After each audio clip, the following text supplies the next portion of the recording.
Lord.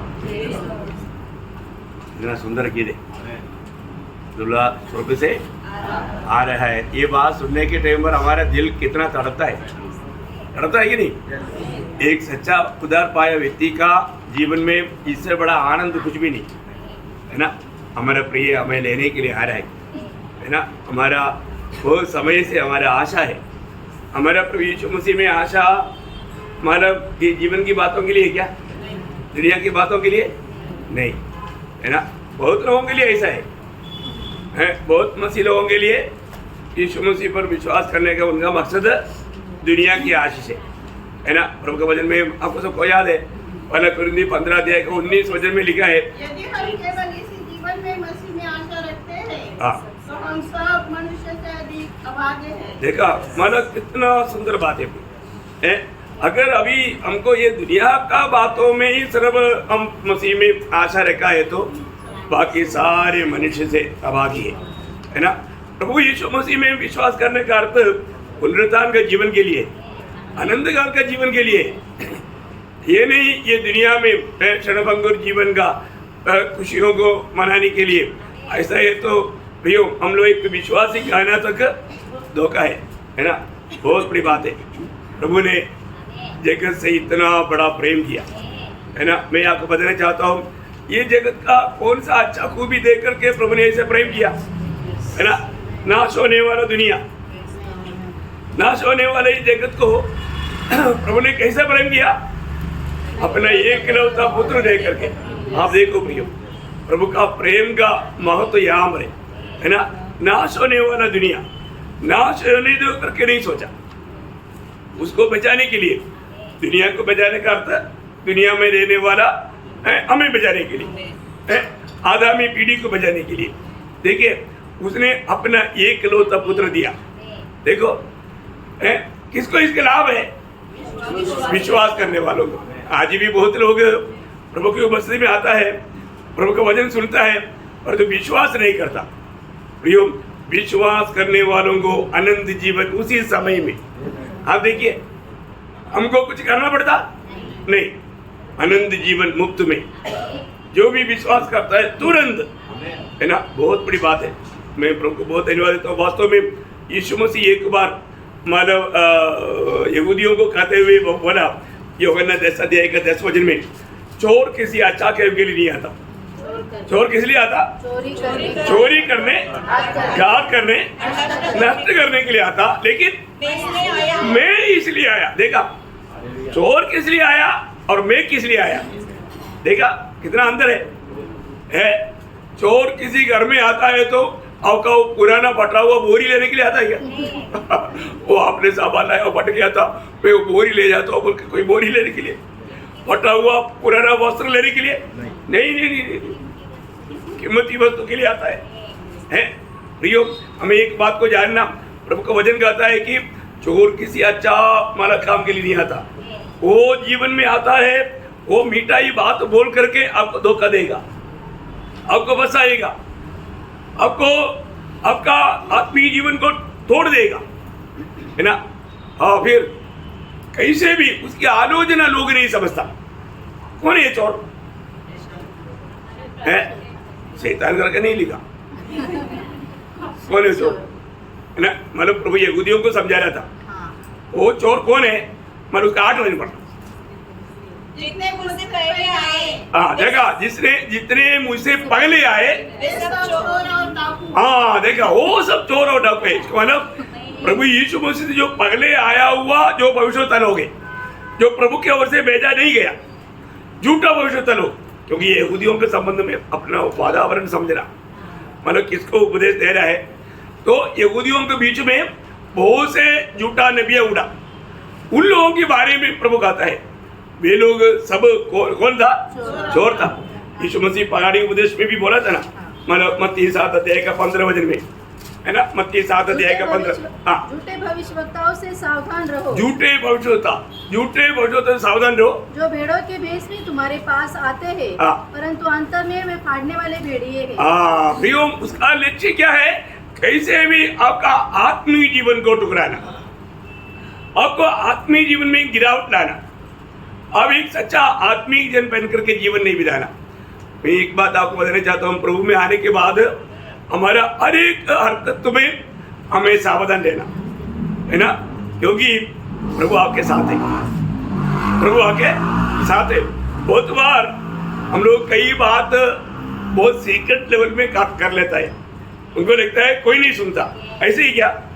नहीं, प्रभु का लोग खास करके कभी भी अपने शब्दों में भी सावधान नहीं रहेगा, वो बहुत भयंकर सजा लाएगा शब्दों में तक, है ना, क्योंकि हमारे होठों से निकलने वाला शब्द हमको क्या लगता, अभी बाकी लोग नहीं सुनता, हाँ हम दोनों ही सुन रहे, ऐसे ही क्या? कभी नहीं, है ना। हमारा बात भी एक सेवा है, हमारा बातचीत भी एक सेवा है, जैसा समाचार सुनाना एक सेवा है, ऐसा हम एक दूसरे से बात करता है वो भी एक सेवा है ना। आपको पुराने नियम का आखिरी किताब मलाकी का किताब, उसका 3रा अध्याय, आप उसका 16 से आखिरी तक पढ़ेगा तो एक बड़ी अच्छी बात आपको दिखाई देगा, है ना। मलाकी का किताब उसका 3रा अध्याय, उसका 16 से आगे बढ़ी। तब यहोवा का भय मानने वालों ने आपस में बातें की। देखो कौन बात किया? यहोवा का भय मानने वाले। हाँ, इसको हमारे उधार पाए हुए लोग हैं, उधार पाए हुए लोग आपस में बात किया। और यहोवा ध्यान धरकर उनकी सुनता था। देखा कौन सुनता था? यहोवा सुनता था। कितनी बार हम बात करने, कितनी बड़ी बात समझा है। हम लोग घर में बैठ करके बात किया होगा या रास्ते में बात किया होगा एक दूसरे के साथ, परंतु अरे मैं ये जो बात बोल रहा है किसी के खिलाफ में बोल रहा है, अपनी भाई बहन के खिलाफ में बोल रहा है, ये बात कौन ध्यान से सुन रहा है? देखा, मैं एक बात आपको बताऊं, हमारे होठों से निकलने वाला शब्द ये बहुत भारी है। ये शब्द अगर प्रभु का योग्य नहीं है तो वो व्यक्ति बहुत कपटी हो जाता, सजा का योग्य बन जाता। आपको याद होगा मतलब नीति वचन 18 के 21 में क्या लिखा है? इसको छोड़ना नहीं, ये बात छोड़ना नहीं है। जीव के वश में मृत्यु और जीवन दोनों होते हैं। देखा, जीव की वश में मृत्यु और जीवन दोनों होते हैं। जो उसे काम में लाना जानता है, काम में लाना जानता है, उसका फल भोगेगा, फल भोगेगा, उसका फल भोगेगा। ये एक बहुत बड़ा काम है प्रियो। अभी देखिए, अभी आप लोग यहाँ पर बैठ करके वजन सुन रहे हैं, कई लोग क्या करते मालूम है, इधर से निकलते ही आज का वजन का कमन शुरू कर देता है। देखो कितना बड़ा पाप होता है। बोले का अर्थ समझा नहीं, लेकिन मतलब उसके ऊपर और मतलब ध्यान से सुना नहीं, उसका लाभ नहीं उठाया, वजन पर विश्वास नहीं किया, जीवन को प्राप्त नहीं किया। कितना बड़ा धोखा है ना। यीशु मसीह किस लिए आया था? जीवन देने के लिए, और बहुत आयत के जीवन देने के लिए। वो बहुत आयत के जीवन पा करके प्रभु का महिमा हमारे जीवन से होने के लिए प्रभु आया। और वो पाया हुआ पवित्र लोग जब आपस में बात करता है, क्या करता है? स्वर्ग प्रभु ध्यान से सुनता है। और आगे, और जो यहोवा का भय मानते हैं और उसके नाम का सम्मान करते हैं, उनके स्मरण के निमित्त उसके सामने एक पुस्तक लिखी जाती थी। देखा, एक पुस्तक, ये सब रिकॉर्ड है प्रियो, ये सब रिकॉर्ड है ना। अभी आपने यहाँ पर बैठ करके जो भी मैं बात कर रहा है ना, ये बात भी रिकॉर्ड है। यहाँ पर बैठा हुआ सबका मतलब वहां पर वीडियो ऑलरेडी रेडी है। हाँ, फिर सारे बात लोग जानना। और उस दिन नहीं बोल सकता, मैंने नहीं सुना। हाँ देखो, उधर बैठा था ना, तुम्हारा ध्यान कहाँ था? तुम्हारा ध्यान कहाँ था? तू कहाँ था उस समय? प्रभु पूछेगा तो उसका क्या हिसाब देगा? प्रभु पूछेगा प्रियो, प्रभु पूछेगा। वजन एक साफ बोलता है ना। और आगे बढ़ना, सेनाओं का यहोवा यह कहता है, जो दिन मैंने ठहराया है, उस दिन वे लोग मेरे वरन मेरे नीच भाग ठहरेंगे, और मैं उनसे ऐसी कोमलता करूंगा। देखिए, जो लोग प्रभु को भावदा हुआ रीति में या प्रभु को महिमा देते हुए बात भी करेगा, प्रभु उनके साथ कैसा कोमलता दिखाएगा मालूम है? अपने बेटे के समान। पढ़ना, जैसे कोई अपने सेवा करने वाले पुत्र से करे। पुत्र से करे। देखा, अपना सेवा करने वाला पुत्र से करेगा, ऐसा मैं उनके साथ करूंगा। इतना ही नहीं, आगे तुम फिर का धर्मी और दुष्ट का भेद, अर्थात जो परमेश्वर की सेवा करता है, परमेश्वर की सेवा करता है और जो उसकी सेवा नहीं करता, उन दोनों का भेद पहचान सकोगे। प्रियो, कितना भयंकर बात है ना। हमारा शब्दों की द्वारा भी होने वाला सेवा हमेशा प्रभु को महिमा मिलने वाला होना चाहिए, सुनने वालों को आत्मिक उन्नति मिलने वाला होना चाहिए, है ना। इतना बड़ी बात है। एक एक शब्दों का हमें लेखा देना है।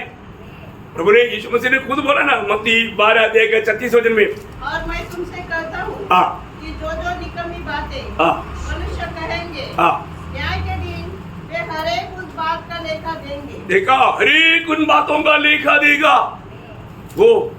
प्रियो, हमारे ओठों से निकलने वाला शब्दों के बारे में तक हम लोग कितना सावधान रहना है। मेरा शब्द प्रभु ध्यान से सुन रहा है, मुझे इस बात का एक दिन लेखा देना है ना। इधर कैसे भी बंडलबाजी करके लोगों के सामने अपने आप को धर्मी दिखा करके चलेगा, वहां पर कुछ मतलब होगा, बहुत सजा होगा, बहुत दुखदायक अनुभव बनेगा, है ना। हर एक पवित्र लोग अपने जीवन को परखना चाहिए, अपने जीवन को जांचना चाहिए। देखिए, हम लोग मतलब प्रभु की आत्मा पाया हुए लोग, है ना, प्रभु का मन पाया हुए लोग, प्रभु का अभी हम जो सुनता है प्रभु की आलोचना है, प्रभु की हृदय की बातें है, प्रभु की हृदय की बातें प्रभु अपने वचन की द्वारा हमें सुना रहा है। इन बातों को दिल लगा करके सुन करके उसको अमल करना एक भक्त का कर्तव्य है, प्रभु का जन का कर्तव्य है, प्रभु का संतानों का कर्तव्य है ना। प्रभु का वचन के सामने जे भी आता है तो निश्चय हमें प्रभु का जान करके उस वचन को स्वीकारने का और विश्वास करने का तैयारी चाहिए। ऐसा लोगों के लिए प्रभु महान कार्य करेगा, है ना। वो लोगों के जीवन में वो वचन कार्य भी करेगा। तो मैं प्रभु को बहुत धन्यवाद देता हूँ। प्रियो, हमें किसी भी कारण कोई भी प्रकार का हमारे में भलाई ना होते हुए इतना प्यार दिया वो प्रभु को हम प्यार करता है तो जरूर हम प्रभु का एक बात मानने के लिए भी उत्साही रहेगा। मसीह जीवन एक साधारण जीवन नहीं, यहाँ से त्रिएक परमेश्वर के साथ का जीवन है और ये जीवन आनंददा तक बना रहेगा। मैं कई बार सोचता हूँ, क्योंकि जब यूहन्ना का सुसमाचार 14 अध्याय का 23 वचन में, यूहन्ना का सुसमाचार 14 अध्याय का 23 वचन, यीशु ने उसको उत्तर दिया, यदि कोई मुझसे प्रेम रखेगा तो वह मेरे वचन को मानेगा। देखा, यदि कोई मुझसे प्रेम रखेगा, प्रियो दिल से पूछो, मैं प्रभु को प्रेम करता है क्या? करता है तो कैसे प्रेम करता? पूरा दिल से, पूरी मन से, पूरी ताकत से है। देखा, प्रभु बोलता है जो मुझसे प्रेम करेगा वो मेरा वचन को पालन करेगा, तब क्या होगा? और मेरा पिता उससे प्रेम रखेगा। देखा, प्रभु का वचन पालन करने वालों को स्वर्गीय पिता प्रेम करता है। वो प्रेम के कारण और हम उसके पास आएंगे और उसके साथ वास करेंगे। देखा, इसका मतलब त्रिएक परमेश्वर हमारे साथ यहाँ से रहेगा। कब? हम प्रभु का वचन को अमल करता है तो, वचन मानता है तो। प्रयोग आज के दिन में भी आप सोचिए, है ना, कल भी हमने प्रभु का वचन सुना, उन वचनों से कितनी वचन को हम साथ में लेकर गया, कितनी वचन को हमने मतलब कल सुना हुआ वचन को आज जीवन में लाने का प्रयास किया। करना चाहिए भी। हम लोग वो वचन सुनता है, प्रभु ने ये वचन क्यों दिया? 119 का 4 में क्या लिखा? हाँ, यत्न से मानने के लिए। बोले का मतलब लड़क करके मानने के लिए। वचन मानना इतना आसानी नहीं, उसके लिए हमें एक लड़ाई है। लड़क करके भी हम वचन मानेगा, वचन मानेगा। अभी दानियल गुलामी में है, राजमहल में है, राजकीय भोजन खाने के लिए प्रबंध है, लेकिन दानियल बोलता है नहीं, मैं राजकीय भोजन खा करके मैं अपने आप को अशुद्ध नहीं करूंगा। यहूदियों के लिए जो माननीय भोजन नहीं, ऐसा जो भोजन मेरे सामने आएगा मैं उसको खाऊंगा नहीं, मैं अशुद्ध नहीं बनूंगा। देखिए कितना बड़ा निर्णय है।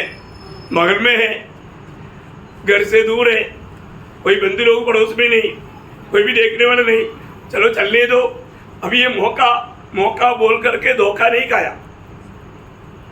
वो बोले ये धोखा है, इसलिए उन्होंने एक कट्टर निर्णय लिया, मैं अपने आप को अशुद्ध नहीं करूंगा। ये बहुत बड़ी बात है।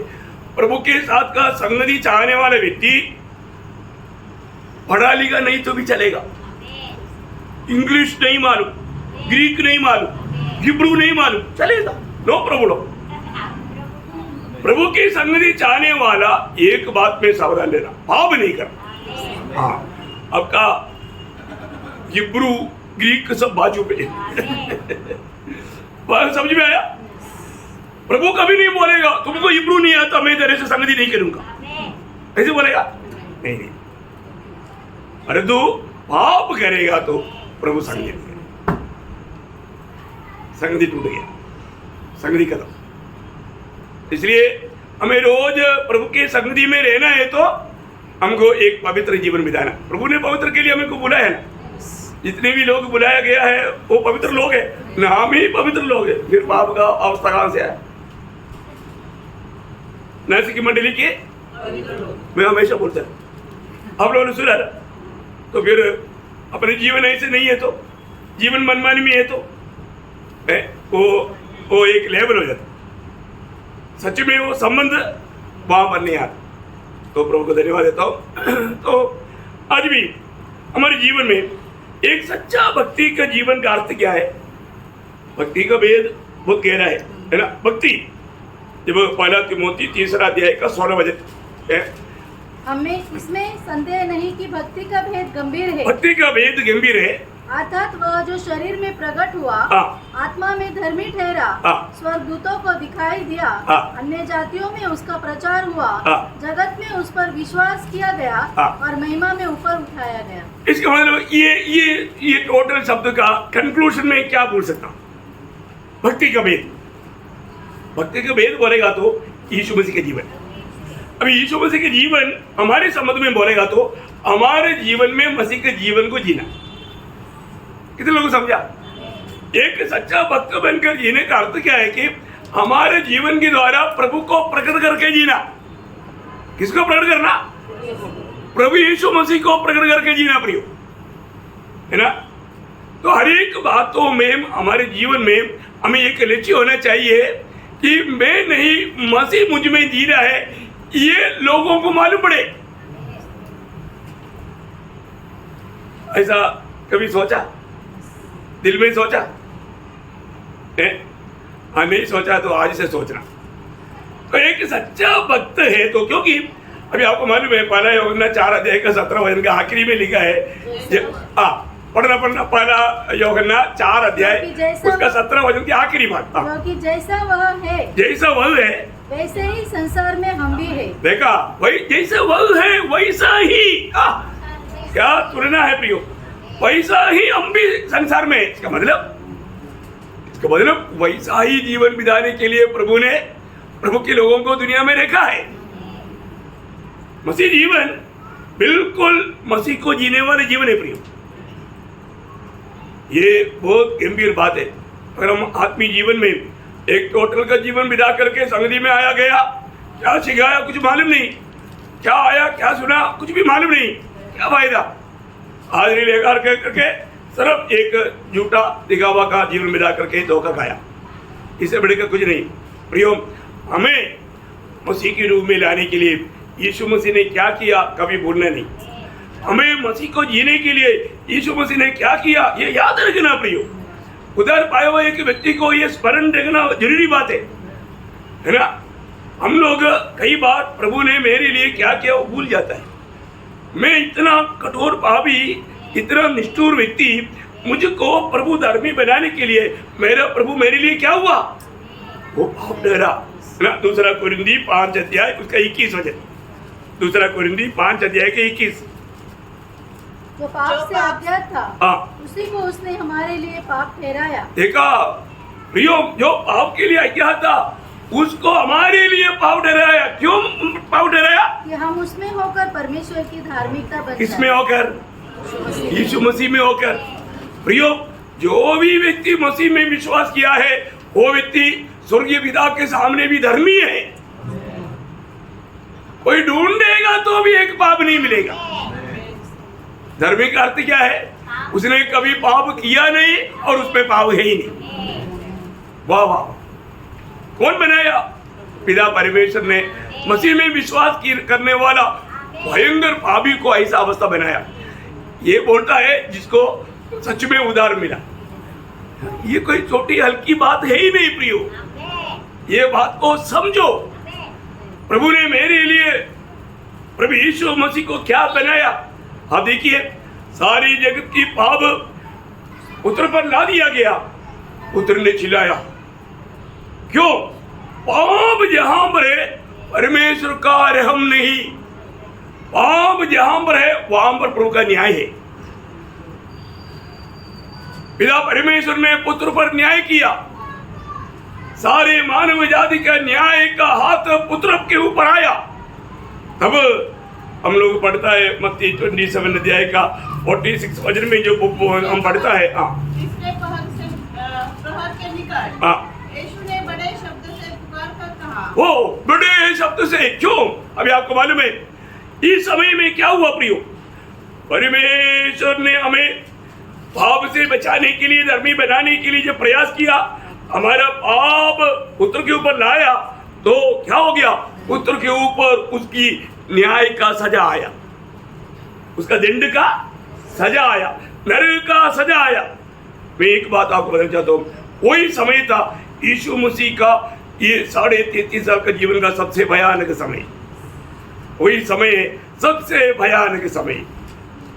प्रियो, हम लोग थोड़ा सा इन बातों को हमने पाया हुआ आत्मा में होकर के थोड़ा सोच लीजिए।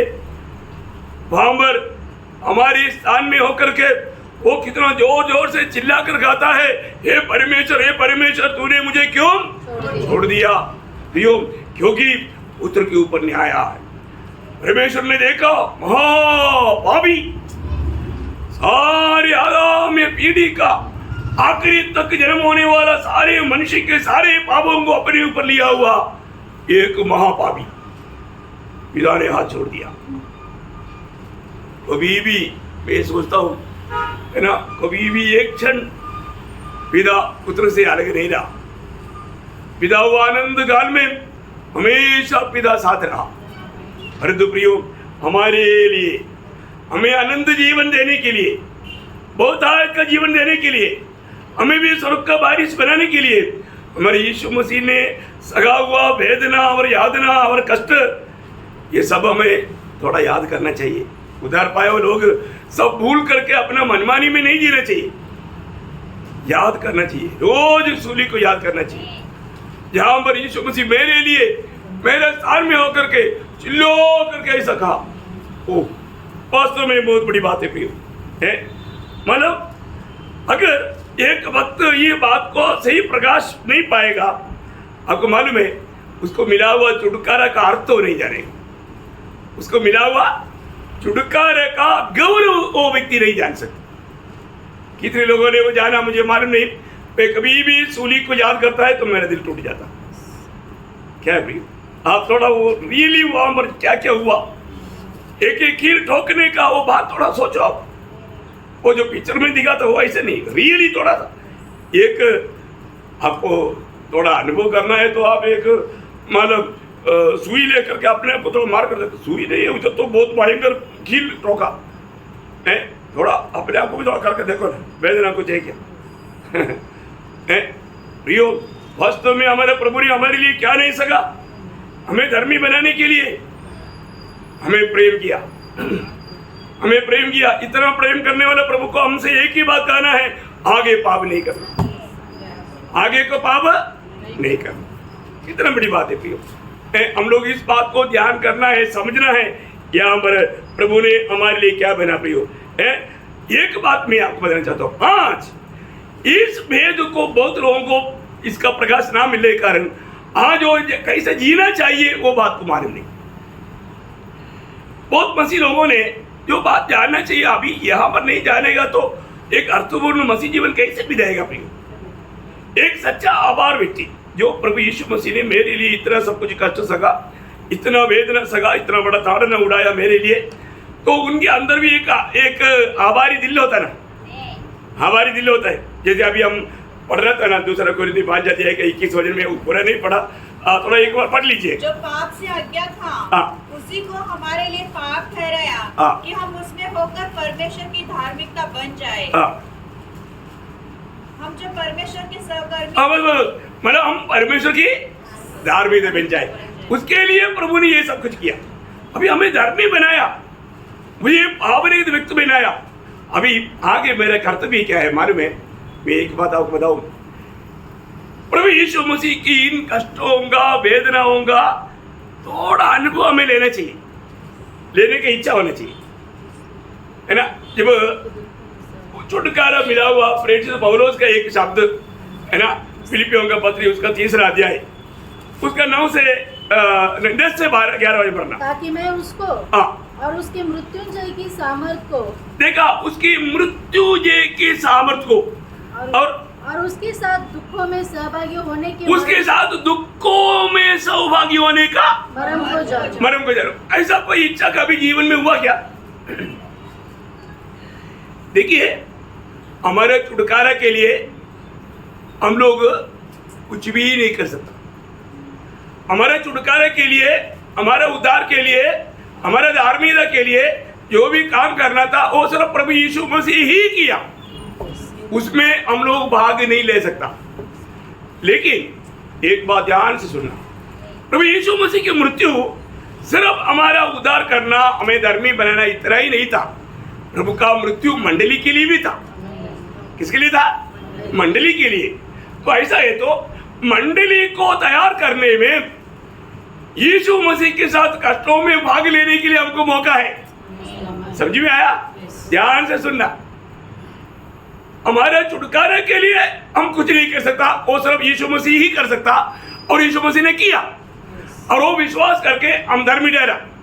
और तो अभी उसकी कष्टों में भाग लेने का अर्थ वो हमारे छुटकारे के लिए नहीं, किसके लिए? हाँ, मंडली के प्रति। ये बहुत बड़ी बात है प्रियो। हरेक उद्धार पाए हुए जन को मंडली का भी दर्शन पाना जरूरी बात है। मंडली के लिए दुख में भाग लेकर के, मसीह के दुख में शामिल होकर के उस दिन आदर पाएगा, है ना। कोलोसियों का पत्री 5:24। अब मैं उन दुखों के कारण आनंद करता हूँ जो तुम्हारे लिए उठाता हूँ, और मसीह के क्लेशों की घटी। देखा यहाँ पर क्या लिखा? मसीह के क्लेशों का घटी। यीशु मसीह के क्लेशों में कोई घटी है क्या? No no no no no घटी। फिर यहाँ पर क्या बोला? यहाँ पर बोला बात मंडली के प्रति। मंडली तैयार करने में विश्वास किया हुआ विश्वासियों को भी मसीह के साथ कष्ट सहने के लिए प्रभु मौका बना कर देता है। वो ये दर्शन कितने लोगों को है? मैं उधार पाया, बस मेरा काम हो गया, मैं बच गया, बस टाटा, मेरा कोई जिम्मेवारी नहीं। ऐसे ही क्या? नहीं प्रियो, आपको अभी तक आपको मिला हुआ उद्धार का अर्थ भी नहीं माना। आपको आपका उद्धार किया वो उद्धार करता प्रभु यीशु मसीह की आपके बारे में योजना भी आपको नहीं मालूम। आपने वचन नहीं सीखा, आपने प्रभु की वाणी नहीं सुना, प्रभु की इच्छा को नहीं मालूम किया। कितना दुख भरा बात है प्रियो। यीशु मसीह दुनिया में मंडली तैयार करने के लिए आया। प्रभु ने अपने आप को मंडली के लिए दिया। इस मंडली तैयार करने में आपका एक भाग है। वो बात आपने समझा क्या? पर वो बात आपने नहीं समझा तो फिर आपका मसीह जीवन में आप कभी भी विजय नहीं हो सकता, है ना। देखिए प्रियो, हमारे ये जीवन कितना छोटा है। हमें एक अच्छा पुनरुत्थान मिलने की इच्छा कितने लोगों को है? एक उत्तम पुनरुत्थान प्रियो। एक दिन हम लोग प्रभु की आगमन देरी हुआ तो हम भी मरेंगे और जाकर के मतलब नासिक में सेमेट्री में गाड़ देंगे। Praise the Lord. परंतु एक उत्तम पुनरुत्थान की प्रतीक्षा में करना चाहिए। गाड़ने के टाइम पर प्रचारक को 2 शब्द बोलने के लिए आना चाहिए कि ये व्यक्ति प्रभु में आशा करके मरा, प्रभु में मरा। ऐसे नहीं कि जानवर को काट दिया ऐसे ही कर। मैं आपको विशेष करके बोलता हूँ, मेरे को है ना किसी को काटने के प्रति जबरदस्ती नहीं करना प्लीज, क्योंकि कई लोगों को जिंदगी में गवाही नहीं है, ऐसे लोगों को काटने की इच्छा मेरे को नहीं। मसीह जीवन में गवाही होना जरूरी बात है प्रियो। मंडली में आता था बोल करके शादी करके दे दो, कब्र करो, ये सब प्रभु का दास का कर्तव्य नहीं प्रियो। ये सपना छोड़ देना। नासिक की मंडली में ये बिल्कुल नहीं चलेगा। उसके लिए बहुत मंडली है, आप वहां पर जाकर के मेंबरशिप ले सकते हैं। नासिक की मंडली प्रभु का मंडली है। वहां पर जो व्यक्ति प्रभु को जीता है और प्रभु में रहता है और प्रभु में मरता है, ऐसा लोगों को गाड़ने के लिए हमको खुशी है। और ऐसे लोगों के लिए हम लोगों को भी बोल सकते हैं, कोई लोगों को गवाही दे रहे हैं तो दे दो, 100 लोग दे दो है। बाकी कोई बोलेगा तो कोई बोलने के लिए आगे आएगा ही नहीं। क्या बोलेगा? कुछ गवाही नहीं, कोई आदर्श नहीं। बात समझ में आ रहा है प्रियो? ऐसा एक मुर्दा मंडली का मेंबर बनकर क्या करने का? दुनिया का रीति का एक मंडली का सदस्य बनकर क्या लेने का? प्रियो, मसीह जीवन, मसीह को जीने वाले जीवन, उसको सही रीति में जानना प्रियो। हृदय में बहुत वेदना रहता है बहुत लोगों का झूठे नकली काम को देख करके, ऐसा मत करना प्रियो। आप एक सच्चा जीवित प्रभु का गवाह बन करके कहीं भी जाएगा, प्रभु का ज्ञान का सुगंध फैलाना ही चाहिए। प्रभु लेकर दूसरा कुरिन्थी 2 अध्याय का 14-15 वचन में क्या लिखा? 2 कुरिन्थी 2 अध्याय का 14-15 वचन। परमेश्वर का धन्यवाद हो जो मसीह में सदा हमको जय के उत्सव में लिए फिरता है। कब? सदा। हाँ, हफ्ता में 1 दिन है, संडे के दिन में। कई लोग संडे को बड़ा मुश्किल से आता है। प्रियो, वो भक्तों में गिना जाता। मैं आपको बताता हूं, जो व्यक्ति एक भी मीटिंग लापरवाही करके छोड़ देता है, देखो कोई एसेंशियल, कोई ड्यूटी रह गया, कोई ऐसा बात रहेगा, बात अलग है। कोई इमरजेंसी पड़ गया, आपको कोई बीमार पड़ गया, कोई तकलीफ पड़ गया, बात अलग है। और तो इसके अलावा जो व्यक्ति लापरवाही से संगति छोड़ करके प्रभु के साथ नाता तोड़ करके जीवन बिताने वाला आकर के संडे प्रभु में शामिल लेना श्राप है। गवाही देना चाहिए। आपका दिल कैसे मानता है प्रियो? प्रभु की उपस्थिति में हमारे जीवन को अच्छी तरह जानने वाला प्रभु का दृष्टि में अयोग्य रीति में जीवन बिता करके कैसे भी आकर के प्रभु में हाथ डालने का हिम्मत कैसे हुआ? आप प्रभु को नहीं जानता, आप प्रभु को बहुत तुच्छ किया प्रियो। वो सजा खाता है और पीता है, आपको वहां पर वचन में लिख कर करेगा, आपको मालूम है वो क्या खाता? वो प्रभु में से नहीं खाता, वो सजा को खाता है और पीता है। प्रियो, एक बात जानना, कभी भी कहीं भी जाता है तो हमें एक सच्चा जिंदा गवाही देना चाहिए। हम वहां पर जाता है तो वहां पर भी प्रभु का ज्ञान का सुगंध फैलाना चाहिए। प्रभु की महिमा के लिए प्रभु माला लेकर जाता है, जाओ और तो प्रभु का महिमा करके आओ, आने के बाद मंडली में गवाही दो। ये होना चाहिए, ये सच्चा जिंदा मतलब मंडली का खूबी। अच्छा बात बोलेगा तो कई लोगों का बुरा लगेगा, कोई बात नहीं ना। अच्छा सीखना चाहिए ना, अच्छी तरफ सीखना चाहिए, है ना प्रियो। एक सच्चा, अभी आप मुझे बताओ, आप प्रभु के लिए तैयार नहीं रहा, प्रभु के वचन के अनुसार प्रभु बार बार चेतावनी दिया। वो बात है कि मतलब पहली बात तो इब्रानियों 9 अध्याय का 28 वचन, प्रभु किसके लिए आ रहा है? जो उसकी बाट जो रहा है। वहां पर क्या लिखा? ऐसे ही मसीह भी बहुतों को पापों को उठा लेने के लिए एक बार बलिदान हुआ, और जो लोग उसकी बाट जोते हैं, ठीक है, जो लोग उसकी बाट जोते हैं उनके उद्धार के लिए, उनके उद्धार के लिए। देखिए बहुत गहरी बात है प्रियो, उनके उद्धार के लिए आ रहा है। आपको मालूम है हमारा उद्धार कब पूरा होगा? जब हमारे शरीर का उद्धार होगा, मैं मुझे आएगा। ये विषय बहुत गंभीर है, मैं इसलिए आपको मैं बताना चाहता हूँ, आप लोग थोड़ा सा ध्यान से समझो भी है। तो प्रभु के आगमन में कौन जाएगा? जो उसकी बाट जोता है। कौन? जो उसकी बाट जोता है। वही बात मतलब वो मतलब कुमारियों का पहले दृष्टांत में प्रभु ने बोला ना, मत्ती 25 अध्याय का कौन सा 13 वचन? 10 वचन थोड़ा बढ़ियो। जो तैयार थे, क्या बोला? जो तैयार थे, जो तैयार थे, जो उसके उसके साथ विवाह में चला गया। देखा, जो तैयार थे, इसका मतलब बाढ़ जो है ना, तैयार है ना, वही बात 24 अध्याय का 42 44। इसलिए जागते रहो, तुम नहीं जानते कि तुम्हारा प्रभु किस दिन आएगा, परंतु यह जान लो कि यदि घर का स्वामी जानता हो कि चोर किस पहर पे आएगा तो जागता रहता और अपने घर में सेंध में लगाने न देता। इसलिए तुम भी तैयार रहो, क्योंकि जिस घड़ी के विषय में तुम सोचते भी नहीं हो उसी घड़ी मनुष्य का पुत्र आ जाएगा। अभी देखो, प्रभु खुद बोला वो बात है। आप कभी आज प्रभु आएगा करके कोई सोचा क्या? पर तो आज हमारा तैयारी कैसे होना चाहिए? आज आएगा, आज आएगा प्रियो। हर पल हमारा भावना, विचार, विश्वास आज प्रभु आएगा ऐसे होना चाहिए। क्योंकि मैं आपको बताना चाहता हूँ, ये पीढ़ी के लोग प्रभु की आगमन की पीढ़ी के लोग हैं, हम रुबान के उड़ा ले जाने वाले लोग हैं। इसलिए हर पल प्रभु के लोग तैयार रहना चाहिए प्रियो। मसीह जीवन में थोड़ा भी लापरवाही मत करो प्रियो, थोड़ा भी लापरवाही मत करो।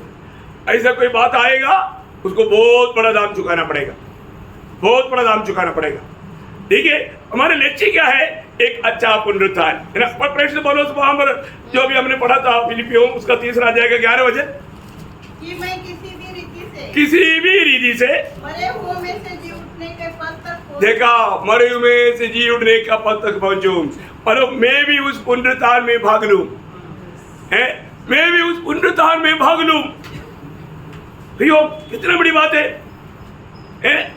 उस पुनरुत्थान में भाग लेने लायक उसकी तैयारी में हमें रहना। इब्रानियों का पत्री में उसका 11 अध्याय है, उसका 35 वचन। इब्रानियों उसका 11 अध्याय का 35 वचन। स्त्रियों ने अपने मरे हुओं को फिर जीवित पाया, कितने तो मार खाते खाते मर गए और छुटकारा न चाहा, इसलिए कि उत्तम पुनरुत्थान, इसलिए कि एक उत्तम पुनरुत्थान। देखा, कैसा पुनरुत्थान? उत्तम पुनरुत्थान में भाग लेना। प्रियो, मसीह जीवन उस उत्तम पुनरुत्थान प्राप्त करने के लिए लक्ष्य में होना चाहिए, है ना। उसको और एक भाषा में प्रकाशित वाक्य 20 अध्याय उसका 6 वचन, प्रकटीकरण उसका 20 अध्याय का 6 वचन। क्या धन्य और पवित्र वह है जो इस पहले पुनरुत्थान का भागी है।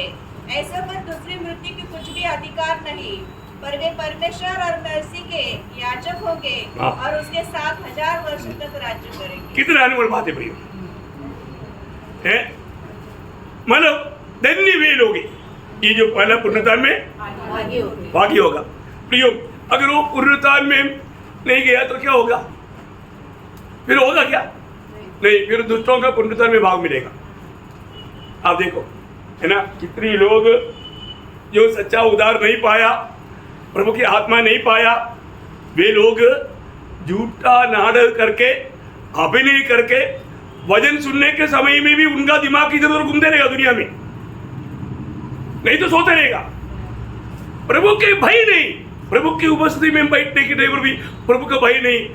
मंडली में मैं आपको बताना चाहता हूँ, बहुत भयंकर बात है प्रियो।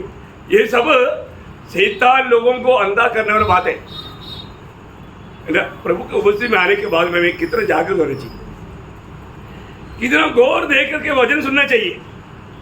और ऐसा नहीं करेगा तो प्रियो, वो व्यक्ति प्रभु के आगमन में नहीं जाएगा, क्योंकि वो एक्चुअली उद्धार पाया ही नहीं। क्योंकि इन बातों में हमें जागृत करने वाला प्रभु की आत्मा है। प्रभु की आत्मा पाया हुआ लोग ही उड़ा लिया जाएगा। क्योंकि जब रोमियो 8 का 11 में क्या लिखा? रोमियो 8 का 11, यदि उसी का आत्मा जिसे यीशु ने मरे हुए में से जिलाया, यीशु को तुम्हें बसा हुआ है, तो जिसने मसीह को मरे हुए में से जिलाया, वो तुम्हारी नश्वर देहों को भी अपने आत्मा के द्वारा जो तुम्हें बसा हुआ है जिलाएगा। वो व्यक्ति का क्या होना चाहिए? उदार। Praise the Lord. बात कितना सरल है, परंतु नया जन्म नहीं पाया, उधार नहीं पाया, डुबकी लिया,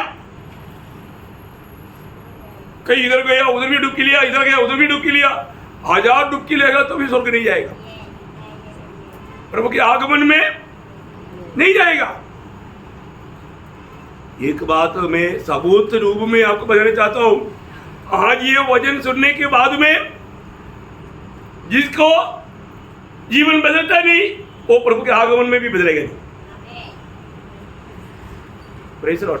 क्योंकि बदलने के लिए कई शब्द आता है, कई लोगों के लिए कई चेतावनी के शब्द आता है। ये वो शब्द आने के टाइम में समझना चाहिए, ये शब्द मेरे लिए, मेरे जीवन की कमी है, मैं जागृत नहीं है, मेरे में बहुत कमी है। प्रियो, कमी कबूल करके मन फिरना। वचन सुनने के टाइम पर मन फिरावट का अनुभव रोज होना है, रोज हमें मरना है। प्रभु धन्यवाद देता है। वास्तव में प्रभु का वचन कितना सुंदर है। इसके एक खास बात मैं आपको बताना चाहता हूँ। जो व्यक्ति ये दुनिया में, क्योंकि हम लोग जो उधार पाए हुए लोग कौन है? मसीह का पत्र है। कौन है? मसीह का पत्र। पत्र किस लिए लाता है घर में? सब लोग नहीं लाता होगा, कुछ लोग तो लाता होगा, है ना? Newspaper, news, NEWS, north east west south बोलेगा तो सारे दुनिया का सारा न्यूज़ उसमें मिलेगा। और तो हम लोग कौन है?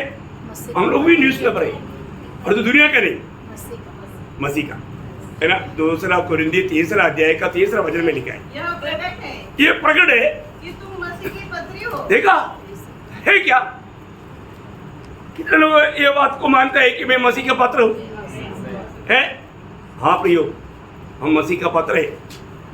बोलने का अर्थ हमें देखने वाला, हमें मिलने वाला, हमारे साथ बात करने वाला, उनको मसीह मिलना चाहिए और स्वर्ग का उन गुप्त बातों के बारे में ज्ञान मिलना चाहिए। दुनिया की बातें करते रहने के लिए नहीं प्रभु ने हमें अलग किया। हमारे पास एक संदेश दिया। कौन सा संदेश? जीवन का संदेश। जीवन का संदेश कितने लोगों के पास है? ये देखो, ये संदेश आपके पास नहीं है ना, आपके जीवन में कुछ भी गड़बड़ी आएगा, परेशानी आएगा, प्रभु जिम्मेवार नहीं। आपके पास दिया हुआ जीवन की संदेश आप दूसरे को बांटने वाला नहीं है तो प्रभु बोलेगा वो तो जेल में भी पड़ा रहेगा तो भी बराबर है, घर में भी रहेगा तो बराबर है, जेल में रह दो, छुड़ाने के लिए नहीं आएगा। परंतु अगर आपको जीवन के वचन बांटने का स्वभाव है, प्रभु जेल में बंद होने नहीं देगा। बंद किया तो भी प्रभु छुड़ाएगा, छुड़ाएगा ना? हाँ, पक्का छुड़ाएगा। ऐसा बाइबल बोलता है ना? प्रेरितों का 5 अध्याय का 20 वचन। जाओ मंदिर में खड़े होकर इस जीवन की सब बातें लोगों को सुनाओ। हाँ, देखा, जीवन की वचन तुम्हारे हाथ में दिया है। हमारे पास जो ये सुसमाचार है वो क्या है? जीवन का वचन। जीवन का वचन, जीवन का वचन है? जीवन का वचन प्रभु ने हमारे हाथ में क्यों दिया? जो लोगों में जीवन नहीं उनको जीवन मिले। कितना बड़ी बात है प्रियो, है? हम लोग अगर ये मानो वचन नहीं बांटेगा तो लोगों को जीवन मिलेगा? नहीं मिलेगा। ये वचन लोगों के पास पहुंचेगा, ये वचन पर लोग विश्वास करेगा, ये वचन को ग्रहण करेगा, वो जीवन को ग्रहण करेगा, आत्मा को आत्मा को ग्रहण करेगा, है ना? जब यीशु मसीह के शब्दों में यूहन्ना का सुसमाचार 6 अध्याय का 63 वचन। आत्मा तो जीवनदायक है, शरीर से कुछ लाभ नहीं। जो बातें मैंने तुमसे कही है वे आत्मा और जीवन भी है। वाह वाह वाह, समझ में आया? ये वचन क्या है? ये आत्मा और जीवन भी है। ये आत्मा और जीवन भी है। कितना सुंदर बात है। अभी प्रभु में आया, आप एक मसीह जीवन बिता रहा है। ये मसीह जीवन का सबसे पहला भाग या सबसे पहला हमें दिखना चाहिए वो क्या है? आपको मालूम है? अभी आप लोग प्रभु में जीवन बिताते हुए बहुत दिन हो गया ना। एक व्यक्ति प्रभु में आने के बाद में एक सच्चा मसीह जीवन बिताने का उसका सबसे पहला लक्षण क्या है मालूम है? एक तो हम प्रभु के आगमन का भी निकट आ गया, लेकिन ऐसा कुछ मानो, हाँ करेक्ट, देखा ऋग्वेद ने करेक्ट बोला, हाँ देखो, आप लोग बोलेगा ऐसे, थोड़ा भी सोचेगा तो लोग बोलेगा ऐसे, मुझे मालूम है। प्रियो, एक बात जानना, एक व्यक्ति प्रभु में आ गया है, उसका उद्धार हो गया तो उसका जीवन एकदम कोमल बन जाएगा।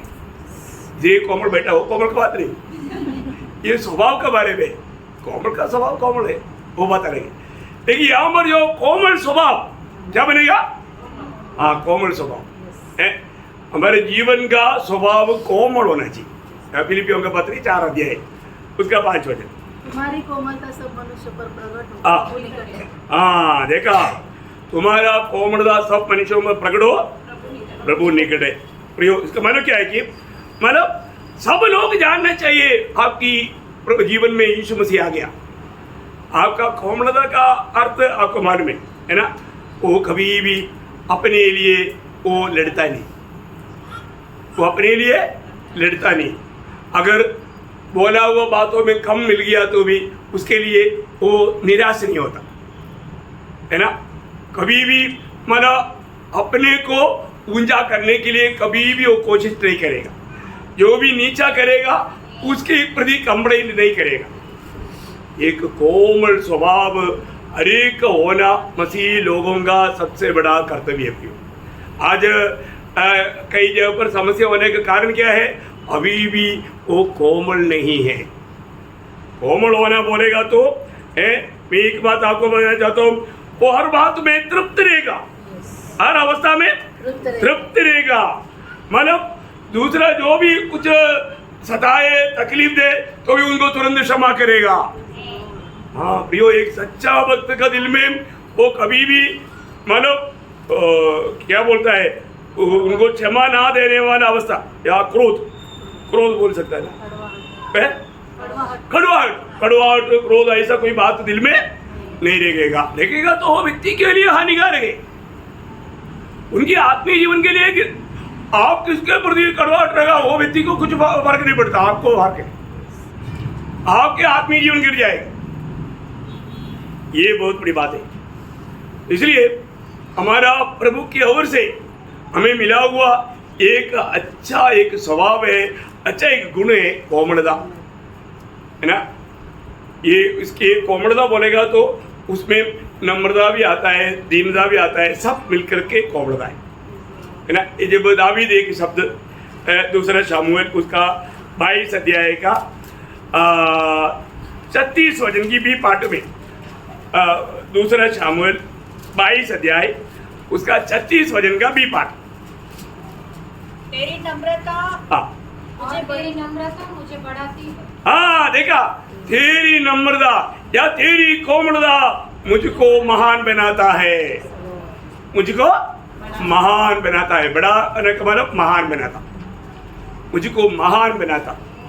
प्रियो, प्रभु का कोमलता अगर नहीं होता आज हम लोग यहाँ हमारे मीटिंग में भी नहीं आ सकता था। हमारे जीवन को देख करके खुश होकर के प्रभु ने इधर आने नहीं दिया, और एक बार प्रभु का सत्य वचन सुन करके अपने जीवन को करेक्ट करने के लिए प्रभु ने आज भी मौका दिया है ना? आपको मालूम है पुराने नियम में सारे लोगों में मूसा के बारे में गिनती 12:3 में लिखा है, वो सारी दुनिया में सबसे एक नम्र व्यक्ति था। प्रियो, बहुत बड़ी बात है ये जो नम्र बनना, ये हमारा इतना आसानी बात नहीं। प्रियो, हम लोग नम्र है क्या? किसको पूछो? प्रेज़ द लॉर्ड, अपने आप को पूछो। हाँ, कोई ऐसा उंगली उड़ा के पूछेगा तो जवाब देना मुश्किल हो जाएगा। क्या तू नम्र है क्या? ऐसा पूछेगा तो उसको झटक लगेगा, है ना? नम्र है क्या? कौन बोल सकता कि मैं नम्र हूं? कोई वॉलंटियर लिख कोई मैं नम्र हूं करके बोल सकता है क्या? आप नंबर नहीं है करके एक ही मिनट के अंदर दिखा सकते हो। एक छोटा परीक्षा में आप तुरंत हार जाएंगे। देखिए, प्रभु का वचन कहता है तुम्हें प्रभु के आगमन के निकट आ गया है तो तुम्हें कोमल बनना चाहिए, तुम्हें नम्र होना चाहिए, तुम दीन होना चाहिए। है क्या प्रियो? है इसका मतलब अभी भी हमारा आत्मिक दशा कहाँ पर है? शुरू में वो उदार पाया हुआ अवस्था में है, अभी भी वो बचपना की अवस्था में है। कितना दुखदायक अवस्था है प्रियो, है ना। हमें अपने जीवन को प्रेरित पौलुस कुरिन्थ मंडली को लिखने के टाइम पर इस बात को याद दिलाकर लिखता है। दूसरा कुरिन्थी उसका 10 अध्याय का 5वां वचन। दूसरा कुरिन्थी मैं वही पौलुस तुम्हारे सामने दीन हूँ, परंतु पीछे तुम्हारे और साहस करता हूँ। तुमको मसीह की नम्रता कोमलता के कारण समझाता। हाँ, मैं तुम्हें मसीह की नम्रता और कोमलता के कारण समझाता हूँ।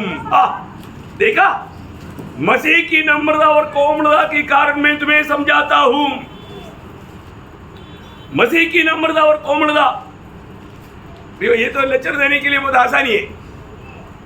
जीवन में हमें अपना करके चलना बोलेगा तो, है ना। आप सोचो ना, अभी शायद ये सब सुनने के टाइम पर भी कई लोग दांत पीस रहा होगा, दांत टूट जाएगा।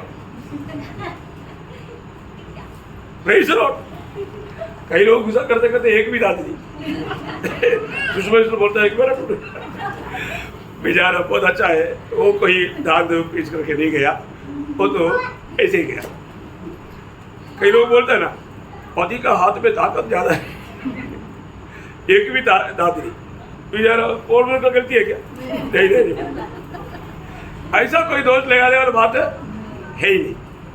तो प्रभु की नम्रता और दीनता वो स्मरण दिला करके कुरिन्थ मंडली को समझा रहे हैं। प्रयोग हमारे जीवन में हमें यीशु मसीह की नम्रता और दीनता में सीखना है। यीशु मसीह ने वही बोला ना, जब मत्ती 11 अध्याय के 29 में क्या बोला, मेरा जुआ लेकर मुझसे सीखो ना, मेरा जुआ लेने वालों को मैं कैसा है जानना पाले, और मेरे जैसा बनना।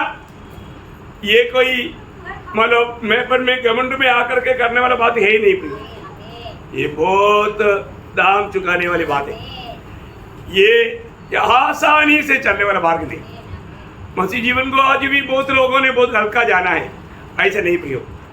जो व्यक्ति उसके लिए दाम देने के लिए तैयार नहीं है, वो व्यक्ति कभी भी यीशु मसीह के पीछे नहीं चल सकता प्रियो। अपना वो भावना सब बहुत धोखा देगा। अपनी बुद्धि की सहारा लेना ये बहुत बड़ा धोखा देगा, है ना।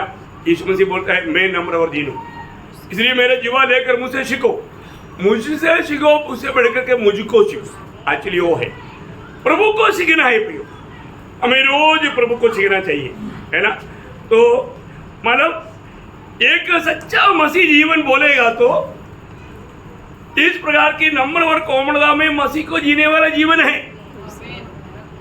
क्या बोला है? एक सच्चा मसीह जीवन बोलेगा तो मसीह की उस नम्रता और कोमलता को जीवन में लेते हुए भी जीने वाला जीवन है। आपको एक बार खास बात बताओ, अगर आपको एक अच्छा पति बनना है तो ये गुण को अपनाना, और आपको एक अच्छा पत्नी बनना है तो मेरे बहनों ये कोमलता को अपनाना। जीवन में, घर में, मंडली में समस्या कब आता है मालूम है? कोमल नहीं। क्या नहीं? कोमल नहीं। आपको एक अच्छा विश्वासी, एक अच्छा प्रभु का भक्त बनकर जीना है तो प्रियो आप हमेशा कोमल बनकर रहना। जो व्यक्ति कोमल नहीं रहता ना, वो व्यक्ति समस्या खड़ा करता है, उसमें घमंड आता, और घमंड आ गया तो गया, वो समस्या बनेगा, वो गया।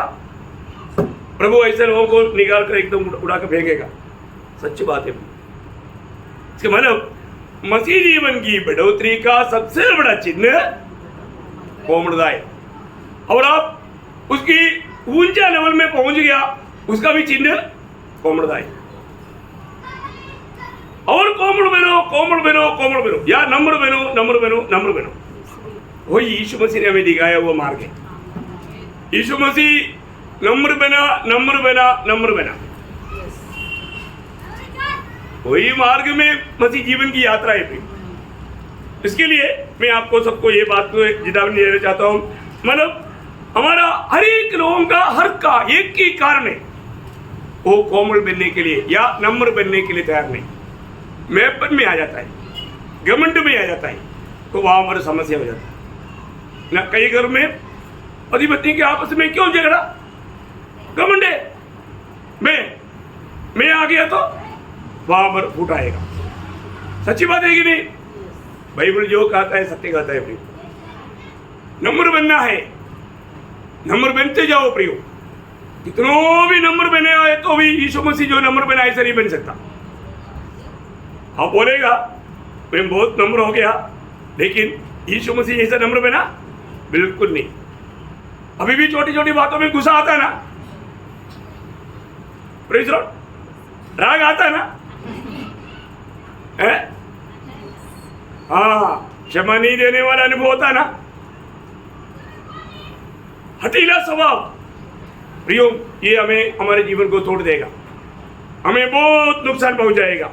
तो इसलिए हमारे जीवन में खास करके एक बात मैं यहाँ बताना चाहता हूँ, इस नम्र व्यक्ति या कोमल व्यक्ति वो हमेशा अपनी ताकत में कुछ भी नहीं करेगा, वो एक बात का गवाही देगा, जैसे प्रेरित पौलुस गवाही देता है फिलिपियों 4:13 जो मुझे सामर्थ देता है उसमें मैं सब कुछ कर सकता हूँ। हाँ प्रियो, जो मुझे सामर्थ देता है उसमें मैं सब कुछ कर सकता हूँ, मैं मसीह में सब कुछ कर सकता हूँ। ये बहुत बड़ी बात है प्रियो। हमारे जीवन में कभी भी हम अपनी ताकत में कुछ करने के लिए प्रयास करता है तो आप कभी भी विजय नहीं पाएंगे। कौन करना चाहिए? प्रभु की सामर्थ्य में प्रभु ही करना चाहिए, है ना। 2 कोरिन्थी उसका 3 अध्याय का 5 वचन का भी पाठ पढ़ना। 2 कोरिन्थी 3 का 5 उसका भी पाठ। हमारी योग्यता परमेश्वर की ओर से, परमेश्वर की ओर से। देखा, हमारी योग्यता परमेश्वर की ओर से है प्रियो। ये है हमें सीखने वाला सबसे बड़ा अध्याय। हमारी योग्यता ये परमेश्वर की ओर से है, ये है हमारी योग्यता, क्योंकि हमारे में हम नहीं करता, प्रभु करता। हम नहीं जीता, प्रभु जीता। प्रियो, जब तक हम ऐसा बोलने के लिए हमसे अगर नहीं हो पाएंगे, आपका भावना ये आपको बहुत बड़ा धोखा देगा। वो मसीहत में मानव हमारा इस सामर्थ्य का रहस्य यीशु मसीह है। यीशु मसीह हमारे सामर्थ्य का रहस्य है। ये बात सबको बोलना आना चाहिए प्रियो। इस रीति में यीशु मसीह हमारे सामर्थ्य बनकर, यीशु मसीह हमारे जीवन में कार्य करके जीने वाले लोगों को जल्दी से जल्दी ये एक उद्धार मिलने वाला है। जल्दी से जल्दी उसके जीवन में उस पुत्रत्व का पदवी में वो पहुंचने वाला है। वो है रोमियो 8:23। केवल वही नहीं, पर हम भी जिनके पास आत्मा का पहला फल है, आप ही में कराते हैं और नए पालक होने की, अर्थात अपने देह के छुटकारे की बात जोते हैं। Oh hallelujah! हम लोग प्रभु के उपस्थिति में आत्मा में है ना, आत्मा में रहेगा तो आपको उड़ी मार कर हालेलुया बोलना चाहिए। यो प्रियो, अभी एक बात को जानना, अभी हम लोग थोड़ी समय के अंदर रूपांतर होकर उड़ाने जाने वाला है। वो महिमा का शरीर धारण करने वाला है। जब हम नया जन्म पाया, उद्धार पाया, हमें हमारा जीवन में रूपांतर कहाँ हुआ? सिर्फ आत्मा में। कहाँ हुआ? आत्मा में। और रोज हमारे प्राण में उद्धार का अनुभव होते जाता, हो रहा है वर्तमान में। हाँ, 2 कोरिन्थी 3:18 अंश अंश करके बदलते जाता, हम प्राण में बदलते जाता।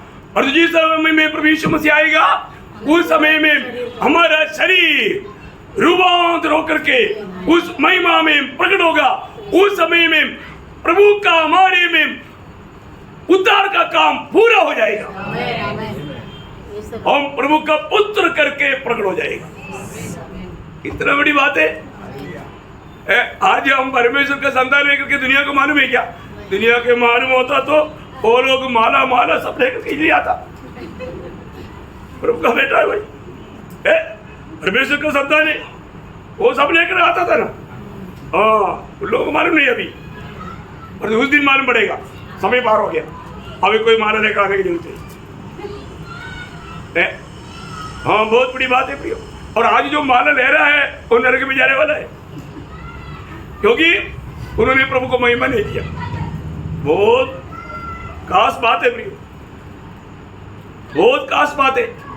इसलिए उस पुत्रत्व की उस पदवी में जल्दी से जल्दी प्रभु के लोग पहुंचने जा रहे हैं। इसलिए अभी का हमारे जीवन में हमें परखना है, आज मेरे जीवन में मेरा लक्ष्य क्या है। इस दुनिया के आलिशान जीवन बिताने में मेरा मन लग रहा है या यीशु मसीह के लिए कष्ट सहने में मुझे अच्छा लगता है? कौन सा अच्छा लगता? ओ पक्का मतलब थोड़ा पिकनिक करना अच्छा लगता, ऐसे है ना? हाँ प्रियो, वो व्यक्ति रूपांतर नहीं होगा है, वो उस महिमा में नहीं पहुंचेगा। इस दुनिया से प्रेम करना, परमेश्वर से बाहर रखना है। दुनिया की कोई भी बातों में अभी भी आपका दिल बहक रहा है तो प्रियो अभी तक आपका मन बनावट सही नहीं हुआ, आपका उधार हुआ है कि नहीं, ये बात को पक्का परखो। उधार पाने के बाद में दुनिया की कोई भी बातों का मोह में जाना पड़ेगा तो इससे बड़ा धोखा क्या है? है ना? रोमियो 8 अध्याय का 17 वचन, लॉर्ड जीसस। और यदि संतान है तो वारिस भी, वरन परमेश्वर के वारिस और मसीह के संगी वारिस है कि जब हम उसके साथ दुख उठाए तो उसके साथ महिमा भी पाए। हाँ प्रियो, आज अभी इस समय थोड़ा सा जीवन में हमें प्रभु की खातिर दुख उड़ाने के लिए प्रभु ने हमें नियुक्त किया है। भला थेसलोनिकियों 3:3 में लिखा ना, तुम्हें दुख उड़ाने के लिए नियुक्त किया है। प्रियो, ये दुख उड़ाना, प्रभु की खातिर दुख उड़ाना, सुसमाचार की खातिर दुख उड़ाना, है ना, धर्म की खातिर, धार्मिकता के कारण दुख उड़ाना, ये सब है हमारा रूपांतर होने का एक बहुत बड़ा आधार। आप लोग बहुत ध्यान से सुनना, क्योंकि अभी समय इतना खतरनाक समय है। कई लोगों को प्रभु का सत्य वचन बिल्कुल अच्छा नहीं लगने वाला एक समय है, क्योंकि छुटकारा का एकदम समय में हम लोग निकटता में आ गया। उस समय में शैतान का बहुत जोर रहेगा। आज हमारे वास्तव में हमारा दिल का उमंग क्या है?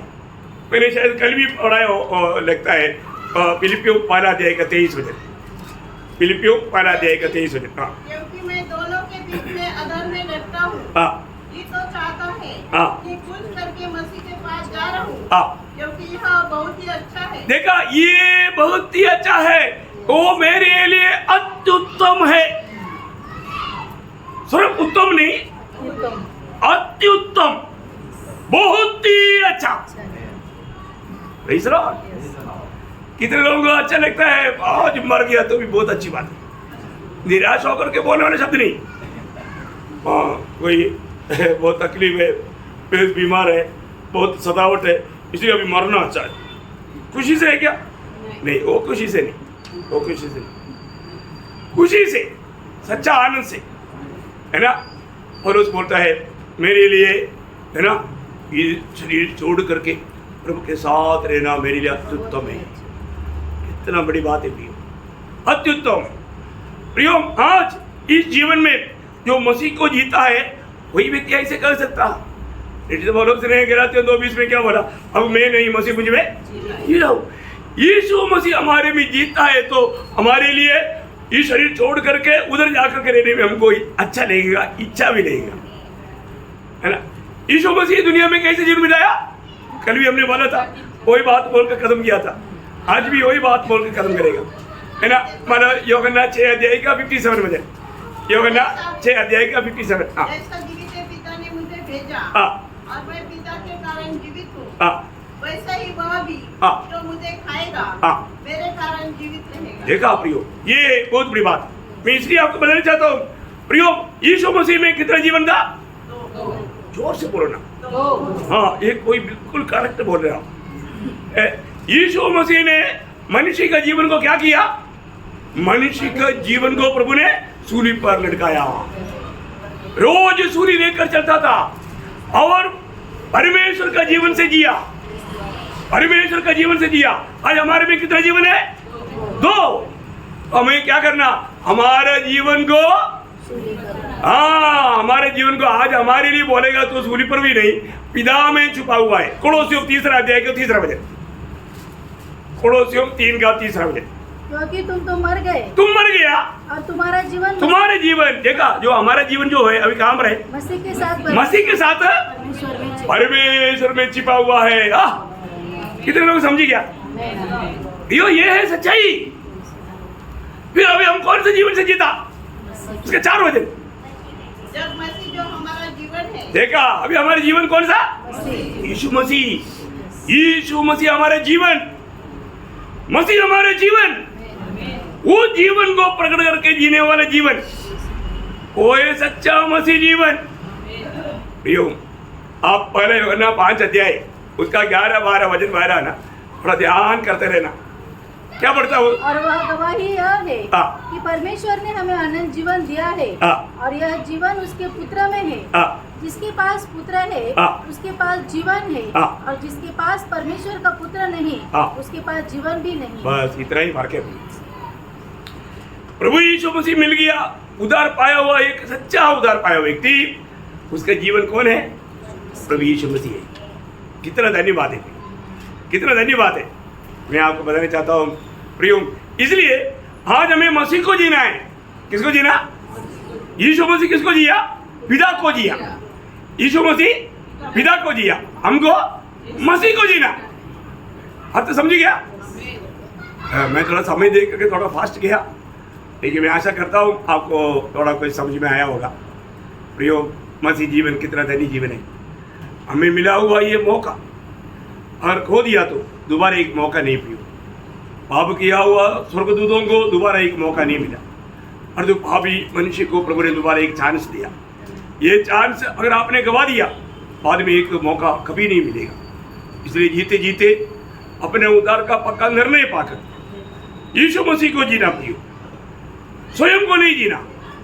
मैं रोज मसीह को जीता हूँ, मुझ में मसीह बात करता है, मुझ में मसीह जीना है, ये बात को यकीन करना बहुत बड़ी बात है। इसको सारी में या इसको सरल रीति में मत लेना, बहुत बढ़िया बात है। तो इन वचनों से आप सब बहुत आशीष दे। सूली में प्रभु ने जो हमें इतना बड़ा प्यार दिया, वो प्यार को कभी नहीं भूलना प्रियो। जिसको भी उद्धार नहीं मिला, प्रभु के साथ नाता जोड़कर, प्रभु की आत्मा पाकर मसीह को जीने के लिए वो भी वचनों के द्वारा सबको सहायता करे। प्रभु को महिमा मिले। आमीन।